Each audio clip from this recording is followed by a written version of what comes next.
Olá, pessoal. Estamos começando mais uma videoaula do curso Investe, né, da Secretaria Municipal de Educação de Altaneira, tá? Para estudo para o concurso público de Altaneira, certo? Nessa nossa videoaula de hoje, né, nós vamos aproveitar e fazer a correção de uma seleção que houve no, em Altaneira, tá? Para gestores. Então, lá na prova, teve 5 questões relacionadas à matemática e hoje nós vamos fazer a correção delas, tá certo? Essa correção seria presencial, mas como nós mudamos o dia da nossa aula presencial, então eu resolvi antecipar, para não ficar para depois, e aí vai ficando muito fora do foco, tá? Então, vai ser até uma forma da gente ver conteúdos que nós vamos estudar mais à frente, tá certo? Nós estamos começando de novo do básico, né, de matemática, tivemos uma videoaula aí sobre a parte de conjuntos numéricos, tá? Mas aí, aproveitar esse pequeno lance de questões dessa seleção, para que a gente já possa avaliar conteúdos que virão. Bom, ó, pessoal, a banca era a banca Atena, né? E aí nós tivemos essa questão aqui, que dizia assim, ó, levando em consideração o lançamento simultâneo de dois dados perfeitos distinguíveis, tá? Quando ele fala aqui dados perfeitos, pessoal, é porque a gente está considerando que todos os lados do dado têm a mesma possibilidade de caída, tá? Então, não tem nenhum lado do dado que possa cair a mais do que outro, ok? Aí ele pergunta qual é a probabilidade de não sair a soma 5, tá? Então, ele está falando de probabilidade, certo? Probabilidade de um evento, seja ele qual for, né, a gente sempre usa uma letra maiúscula, eu vou colocar aqui o E, mas você poderia colocar o A ou outra letra, tá? Qual é o nosso evento aqui? Não sair a soma 5, tá? Então, probabilidade de um evento é a quantidade, ou seja, o número que representa esse evento, quantas possibilidades tem de não sair a soma 5, né, sobre o espaço amostral, que são todas as possibilidades de saída em um lançamento de dois dados simultâneos, certo? Então, esse é o cálculo que a gente necessitaria fazer para resolver essa questão, tá? Só relembrando um pouquinho aqui, né, o lançamento de dois dados perfeitos, quando você lança eles, a gente cria as seguintes possibilidades, né? No primeiro lançamento, pode sair 1 e 1, tá? Em outro lançamento, pode ser que o primeiro dado continue saindo o número 1 e no outro sai o número 2, certo? Isso gera 1 e 3, 1 e 4, 1 e 5, 1 e 6. Né? Isso aqui considerando que o primeiro dado caiu o número 1. Então, são todas as possibilidades se você pegar que o primeiro dado só caiu o número 1. Tá certo? Então, aqui a gente tem algumas possibilidades. É claro que esse estudo aqui, né, eu tenho que fazer para todos, tá? Por exemplo, se o primeiro dado mudar agora, for 2 e 1, né, então temos 2 e 1, 2 e 2, 2 e 3, 2 e 4, 2 e 5, 2 e 6, tá? E aí fecha a segunda linha do 2. Ou seja, eu faria isso para o 2, faria isso para o 3, faria isso para o 4, para o 5 e para o 6 também. Tá? Eu não vou fazer aqui os outros para não alongar muito a questão. Mas você faria isso para todos. Se em cada lançamento você consegue 6 possibilidades, e o dado tem 6 números, seriam 6 vezes 6, que dá 36. Então, o nosso espaço amostral é 36. Tá? E o número do evento? qual é o nosso evento aqui? Não sair a soma 5. Tá? Então, só não é permitida a soma 5. Então, a gente consegue escrever aqui, ó, desse lado, quais são as somas que dá 5. Porque se eu quero que não saia a soma 5, se eu souber quais são as que são 5, né, eu consigo desconsiderar elas em relação às 36 possibilidades de soma que tem. Tá?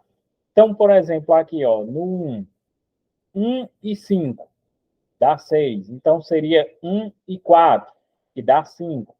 Então, como aqui passa e 1 mais 3 é 4, é anterior, dessa parte a gente só tem um que pode considerar. É o ponto 1 e 4. Tá? Do 2 para a soma dar 5, ó.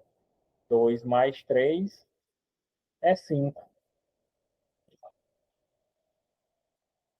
Então, nós temos 2 e 3. Tá certo? Outra possibilidade.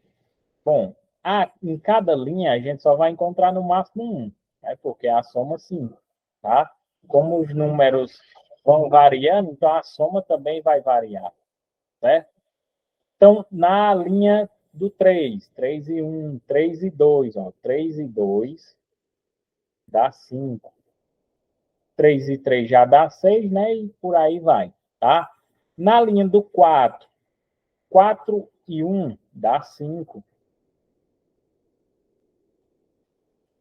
Quando você vai para a linha do 5, né, sendo que o primeiro dado seja o número 5, 5 e 1 já passa, é 6. Então, a gente só tem essas 4. Então, a gente tem 4 possibilidades da soma dá 5. Só que eu quero a possibilidade de não sair a soma 5. Bom, se era 36 e dos 36 eu tiro 4, né? Então eu tenho 32 possibilidades aqui, tá certo? Como a fração aqui que ele deu são frações irredutíveis, ou seja, não dá mais para reduzir do que elas são aqui, eu preciso simplificar a minha fração. Tá? Como é que eu simplifico? Eu vejo um número que tanto possa dividir o numerador da probabilidade, como possa dividir o seu denominador. Tá? Aqui é mais fácil dividir por 2.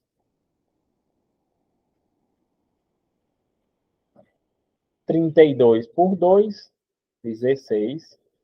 36 por 2, a metade de 30 é 15, de 6 é 3, 15 mais 3, 18.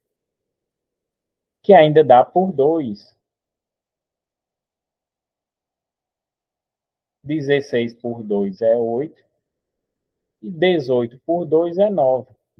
Então, a nossa resposta aqui é a letra B, 8 nonos. Tá? Então, probabilidade. Para mim calcular qualquer probabilidade, eu preciso da quantidade que representa o evento, né? Que o evento aqui a gente viu é não sair a soma 5, e a quantidade do espaço amostral. Tá? O espaço amostral é todas as minhas possibilidades em relação a esse evento. Bom, resolvida aí a questão 26, né? Bom, pessoal, agora nós vamos para essa outra questão aqui, certo? Ela diz assim, ó, com os algarismos 1, 2, 3, 4, 5 e 6, quantos números de 3 algarismos distintos maiores que 300 podemos formar? Tá?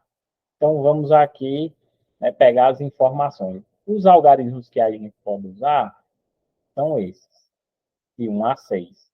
Os números só podem ter 3 algarismos. Então, 1, 2, 3. E cada número formado tem que ser maior que 300. Tá? Para essa resolução aqui, pessoal, a gente utiliza análise combinatória. No caso, o princípio multiplicativo de contagem. Certo? Será um conteúdo que a gente verá mais à frente. E é o seguinte, ele quer que eu forme números de 3 algarismos, né? Unidade, dezena e centena, e que cada número formado seja maior que 300. Aí vejamos o seguinte, se o número é maior que 300, eu não posso usar aqui o número 1, porque eu formaria um número 100 e alguma coisa, né? E tem que ser maior que 300. Além de que os algarismos têm que ser distintos, né? Então, por exemplo, se eu usar um aqui, eu não poderia usar novamente um, tá certo? Só posso usar cada algarismo uma vez. Também não posso usar o 2, porque formaria 200 e alguma coisa e ainda é menor do que 300. Então, quais são os números que eu posso colocar aqui? Eu posso colocar o 3, porque qualquer número que eu comece com 3 vai ser maior que 300, porque todos os outros aqui ó, são maiores do que zero. Então, seria o menor deles, seria o 312, né? Se eu colocar o 1 e o 2 aqui, certo? Então, 312 é maior do que 300, então dá certo. Então, para casa da centena, eu posso usar o 3, posso usar o 4, posso usar o 5 e posso usar o 6.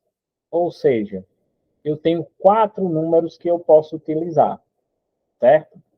Bom, quando você colocar um número aqui na centena, se nós tínhamos 6 números, agora eu só vou ter 5 números para colocar na casa da dezena. Como ele não deu nenhum outro indicativo de regra para a dezena, né? Eu só sei o da centena porque tem que ser maior que 300. Então, ele não deu nenhum outro indicativo.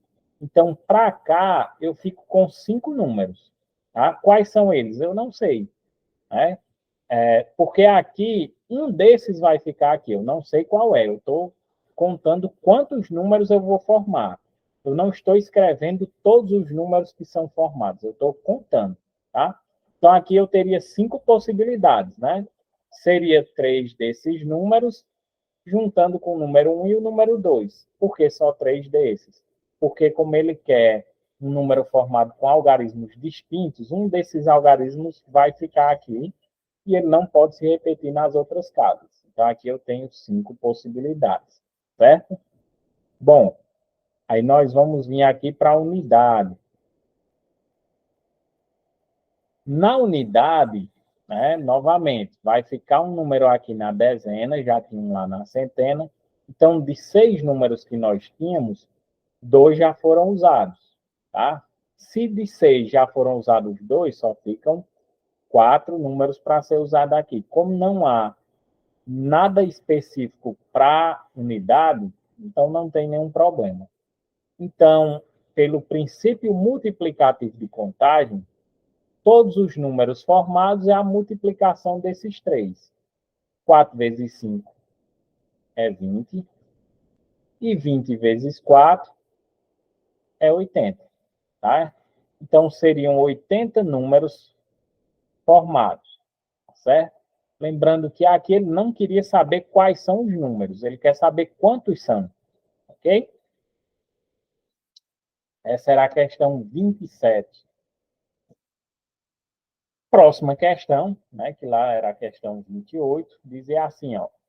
Jair fez aniversário no dia 1º de março e ganhou dos amigos um barril contendo 48 litros de vinho. Então, deixa eu marcar aqui a informação que nós temos. Tá? Em 1º de março, ele ganhou 48 litros de vinho. No mesmo dia, ele tomou um copo de 300 centímetros cúbicos e prometeu que, a partir daquela data, tomaria um copo com a mesma quantidade todos os dias, até o vinho acabar. Nessa lógica, podemos dizer que o vinho acabará no dia... Pronto, aí vamos lá, tá? Então, no 1º de março,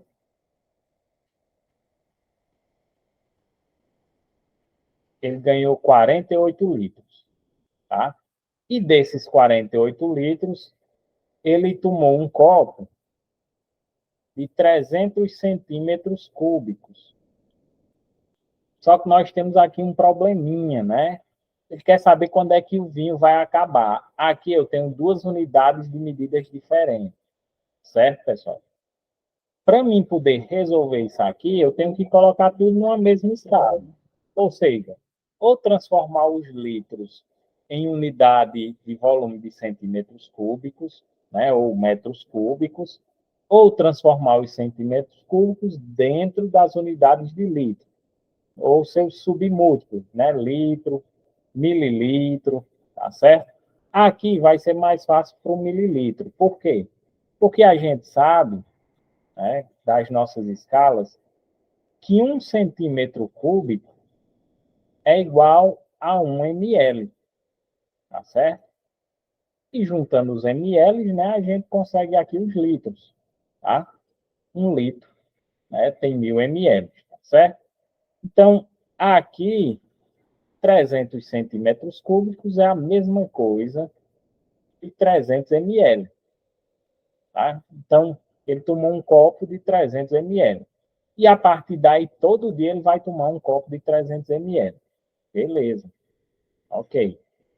O que é que eu preciso fazer aqui? Bom, eu preciso ter a quantidade de dias que ele vai ficar tomando os 300 ml cada dia, tá certo?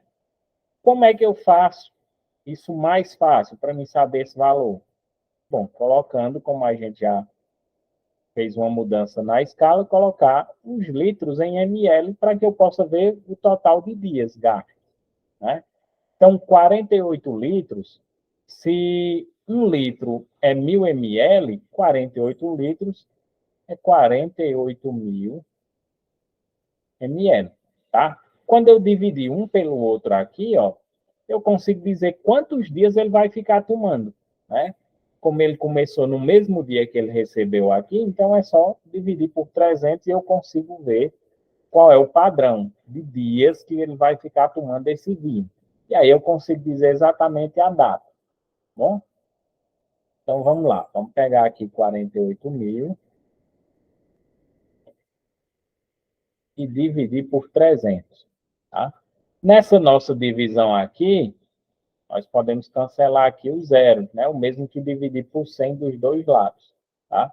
Então fica 480 por 3, ó. Para ser tranquilo, vou pegar o 4, né? Cabe 1. 1 vezes 3 é 3. Para 4, sobra 1. Vou descer o 8, fica 18. Cabe um 6, porque 3 vezes 6 é 18. Para 18, nada. Sobrou um zero aqui que eu não usei. Vou colocar ele aqui no resultado, né? Seria a questão da multiplicação da tabuada de zero. Sobrou um zero. Qual é o número que multiplicado por 3 dá zero? É o próprio zero, tá? Então, ele vai levar 160 dias. Se ele tomar 300 ml de vinho todo dia. Beleza. Já sabemos que é 160. Normalmente, a questão considera o mês padrão, que é 30 dias, tá? No caso dessa questão, ele não falou nada sobre essa consideração. E, como ela foi aplicada em 2023, né, vale o calendário de 2023, tá certo? Então, a gente teria que ver aí a base, quais foram os dias de 31 dias e quais foram os dias de 30, tá? Para poder saber exatamente que dia aqui dá certo. Mas, de maneira geral, os meses são considerados de 30 dias. Né? É claro que há meses de 31. Mas veja bem, se você pegasse um mês de 30 dias, 4 meses de 30 dias, 3 vezes 4, daria 12. Né? Dariam 120 dias. Né? Então, 4 meses de 30 dias dariam 120 dias. 120 para 160 ainda está sobrando 40. Né? Então, em vez de 4, seriam 5. 5 meses de 30 dias, 5 vezes 3, 150. Então, já chegaria mais perto. 5 meses, e aí ficaria faltando 10 dias de outro mês. Então, como a gente sabe que ele começou em março, então nós temos março, abril,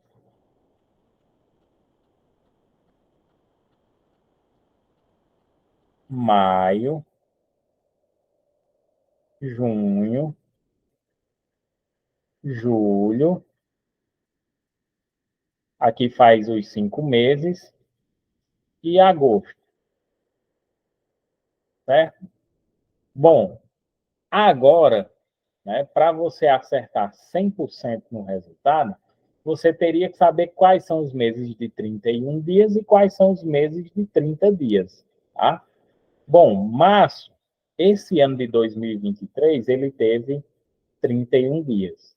Sendo assim, abril tem 30, maio, 31, junho, 30, julho, 31. E aí nós vamos aqui, ó. 5 vezes 30 dá 150. Como passou 3 dias a mais aqui, então aqui seria 153 dias, tá? Nesses 5 meses. Para 160, quantos dias está passando de agosto? 7. Bom, se está passando 7 dias, então ele está no 7 de agosto, tá? Então, dia 7 de agosto, ele terminou de tomar os 48 litros de vinho, certo? Próxima questão, né? Essa era a questão 29, né? Deixa eu só conferir aqui isso mesmo, tá certo? E essa questão, ela já entra em questões de raciocínio lógico, tá? Bom, ele diz assim, ó, analise as premissas a seguir. Se o bolo é de laranja, então o refresco é de limão. Se o refresco não é de limão, então o sanduíche é de queijo. O sanduíche não é de queijo. Conclui-se, portanto, que o bolo é de laranja, o refresco é de limão, o bolo não é de laranja, o refresco não é de limão. Tá? Então, vamos ver o que é que a gente pode concluir. Tá? Em raciocínio lógico, pessoal, a gente tem um princípio, que é o princípio do terceiro excluído, que ele diz que você só tem duas possibilidades. Ou algo é verdade, ou algo é falso. Tá? E aí, eu tenho que analisar cada frasezinha dessa, separada.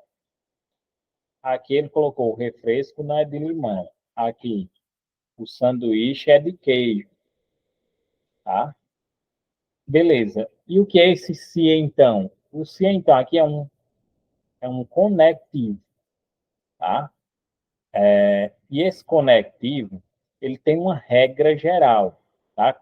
A gente tem vários conectivos na parte de raciocínio lógico. Tá? O se então, ele acompanha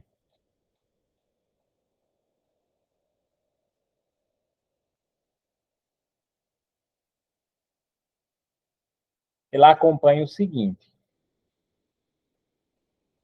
o estudo da tabela verdade, ou seja, de todas as possibilidades de dizer se algo é verdade ou não em relação ao se então, né? Nós temos duas frases, vou separar aqui, tá?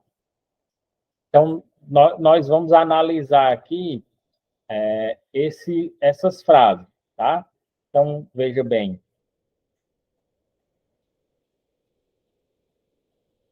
nós vamos gerar aqui 4 possibilidades. E em videoaulas mais à frente eu vou dizer a vocês por que gera essas 4 possibilidades, tá bom? Bom, imagine que essa primeira frase, ela é verdade, tá? Se essa segunda frase também for verdadeira, tá? Então, se as duas partes forem verdades, do se então, isso aqui é verdade, tá? A frase geral, ou seja, o refresco não é de limão, se isso for verdade, e o sanduíche é de queijo, se isso for verdade, quando eu junto tudo na frase, se o refresco não é de limão, então o sanduíche é de queijo, também vai ser verdade, tá? Ponto. Beleza. Se a primeira frase for verdade, mas a segunda for falsa, então significa que toda a frase é falsa, tá? Se a primeira frase for falsa, mas a segunda ela for verdadeira, então isso significa que isso é verdade, tá? Mas, se a primeira frase for falsa e a segunda frase também for falsa, isso significa que tudo é verdade, tá?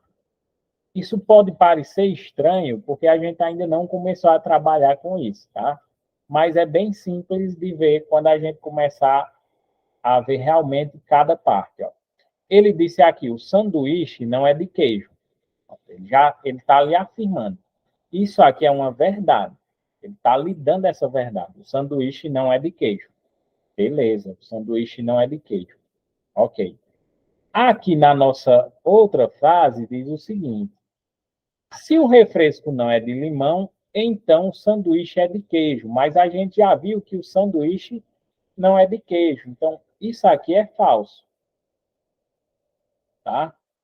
Bom, se essa frase aqui é falsa, o refresco não é de limão, para que ele seja considerado, né, uma verdade, ele também tem que ser falso aqui. Tá? Por quê? Porque se essa for falsa, mas essa for verdade, toda a frase é falsa. Só que ele pediu para a gente analisar essas premissas a seguir, e a gente tem que ter que as premissas são verdades, certo? Então, para essa frase completa aqui, vou só mudar aqui a cor da tinta.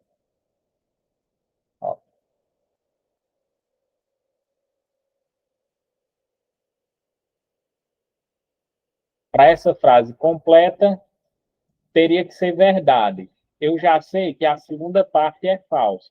Se a segunda parte for falsa, a primeira também tem que ser falsa. Porque se essa primeira for falsa e a segunda for falsa, tudo é uma verdade. Ok? E a gente está sempre buscando a verdade. Beleza. Tá? Por que é que eu estou considerando? Por causa disso aqui. Ó. Como eu já descobri que a segunda frase era falsa, para tudo continuar sendo verdade, a primeira também tem que ser falsa, porque se ela fosse verdadeira, aí a frase completa seria falsa. Ok? Então, beleza. Agora, a gente sabe que essa frase a gente vai ter que considerar que ela é verdadeira. Então, nós vamos olhar cada parte agora dessa outra frase. Eu tive que começar do final para o começo.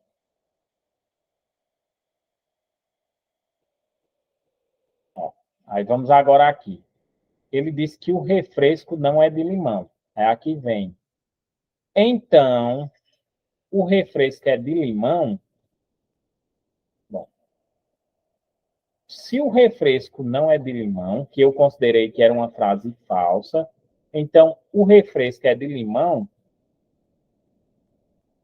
é uma frase verdadeira, tá? O refresco é de limão. Por que o refresco é de limão? Tá? Porque, né, a gente já viu que é falso dizer que ele não é de limão. Então, eu já sei que o refresco é de limão. Beleza. Só por isso ali, ó, pessoal, eu já sei que a resposta aqui é a letra B. Aí você vai dizer assim, não, mas tem a questão do bolo de laranja. Beleza, vamos analisar aqui pelo bolo de laranja, tá? Ó, eu já sei que a segunda parte é verdade. Então, aparece verdade aqui e aqui. E na frase final, aqui é verdade e aqui também é verdade, ó. Tá certo? Bom, se nas duas a frase final é verdade e a segunda parte é verdadeira, então eu só preciso olhar para a primeira parte agora, ó. Só que a primeira tanto pode ser verdadeira ou falsa, tá? Então, o bolo é de laranja. Pode ser verdadeiro ou falso. Ele não pode ser as duas coisas, mas ele pode ser um dessas duas respostas. A questão diz o seguinte: conclui-se, portanto, é o que eu posso concluir, tá? Daqui eu só posso concluir que o refresco é de limão. eu não posso concluir que o bolo é de laranja, porque isso pode ser falso, tá? Como eu não posso concluir que o bolo não é de laranja, tá certo? Eu não consigo concluir, tá? Eu estou analisando e vejo que o bolo é de laranja, pode ser, como ele pode não ser, tá? Ele é uma dessas duas, mas eu não tenho como garantir, como concluir a resposta.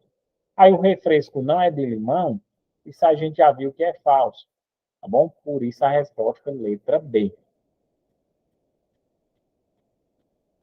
Aí nós temos outra questão relacionada a raciocínio lógico, tá? Vamos lá. Aqui ele vai usar um conectivo ou. Ó. Considere que planto ou crio gado. Esse é o conectivo ou, tá?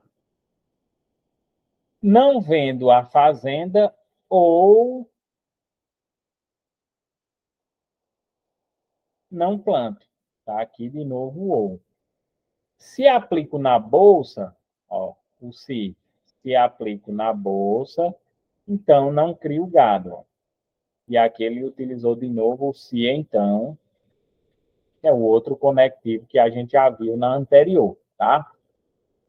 São proposições verdadeiras e que, de fato, aplico na bolsa. Então, ele está garantindo que aplica na bolsa, ou seja, isso aqui é verdade, tá? É isso que ele nos dá. Então, é correto afirmar que. Aí nós vamos ter que, de novo, fazer o estudo, certo? Bom, aqui nós vamos, de novo, começar do final, voltando para o começo, tá? Porque a informação que a gente tem é sobre a última parte. Ah, Denilson, porque na questão anterior você também começou do final, justamente porque é onde a gente tinha a informação. Ó. O sanduíche não é de queijo. É uma frase já colocando aqui uma verdade. Eu já sei que o sanduíche não é de queijo. Bom, por isso a gente está começando do final. Sempre é assim? Quando você precisar analisar mais de uma frase, normalmente sim. Aí ele vai trazer alguma informação justamente da última frase, certo? Então, vamos lá. Tá? Nós já vimos do se então que quando a primeira frase é verdade, ó, vou colocar lá de volta para a gente ver aquela tabelinha que eu criei, tá? Quando a primeira frase é verdade, a segunda pode ser verdadeira ou falsa.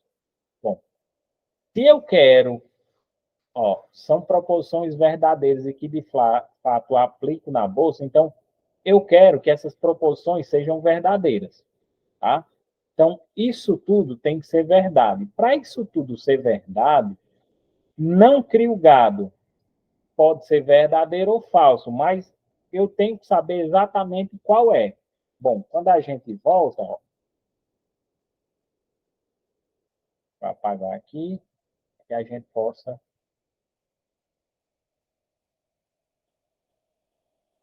Ó, eu já sei que a primeira parte é verdadeira, tá? A segunda parte tem duas respostas. Ou é verdadeiro ou é falso. Só que eu quero que minha proposição seja verdadeira. Então, a segunda parte só pode ser verdade.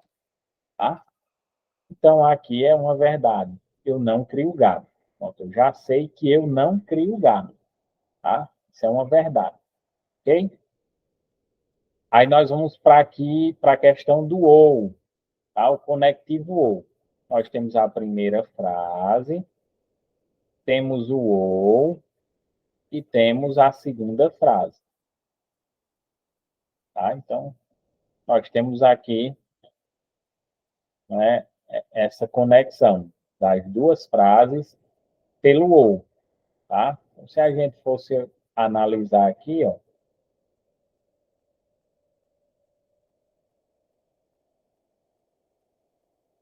aqui,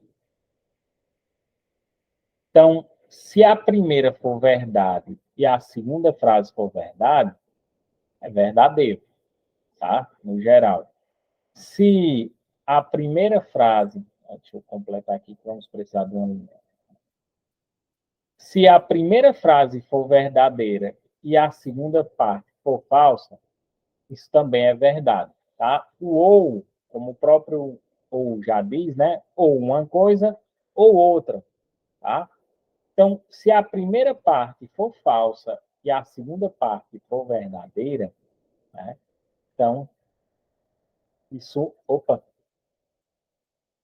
também é uma verdade, tá? Agora, se a primeira parte for falsa e a segunda também for falsa, então isso aqui é falso, ok? Então, o ou, ele nos dá a possibilidade de uma coisa ou de outra. Se uma delas for verdadeira, então já a frase toda é verdadeira, tá? Então, vamos analisar agora a outra frase, né? Não vendo a fazenda ou não planto. Bom, dessa não caiu nenhuma das duas coisas que a gente tinha na frase anterior, a última frase que a gente analisou, que é aplico na bolsa e não crio gado. Então, eu vou para a primeira frase, planto ou crio gado, tá? A questão do crio gado, ó, é verdade que eu não crio. Então, isso aqui é falso, tá? Para que essa frase seja verdadeira, eu tenho que plantar, tá? Eu não crio gado, mas eu planto. Beleza. Olhando agora a segunda frase, ó, não vendo a fazenda ou não planto. Bom, como é verdade que eu planto, então o não planto é falso, tá? Isso aqui é falso. Bom, se eu não planto é falso e eu preciso no ou para que seja verdade uma proposição, eu preciso que uma parte seja verdadeira, eu não vendo a fazenda é uma verdade. Aí eu vou buscar aqui as respostas, né? Não vendo a fazenda, que é uma verdade, e planto, sim, não vendo a fazenda e planto, tá, pessoal? Essa é a nossa resposta. Ó. Se você vier para B, não planto. Bom, a gente já viu que planta. Letra C, aplico na bolsa. É uma verdade. E não planto, mas a gente planta. Crio gado e planto. Não. Eu só planto, não crio gado. Né? A gente viu que isso é falso. Tá? Então, resposta realmente letra A. Pessoal, está aqui resolvida, né? As questões que caíram aí na seleção de gestores de Altaneira agora, no final de 2023, né? Da Banca Atenas. Esses conteúdos aqui, a gente vai estudar eles profundamente mais à frente, né? Nós estamos começando nos conjuntos.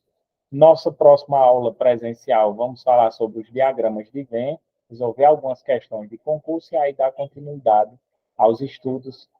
Aí a gente vai chegar nessas partes aqui, né? Mencionadas. Valeu, pessoal. Até a próxima aula.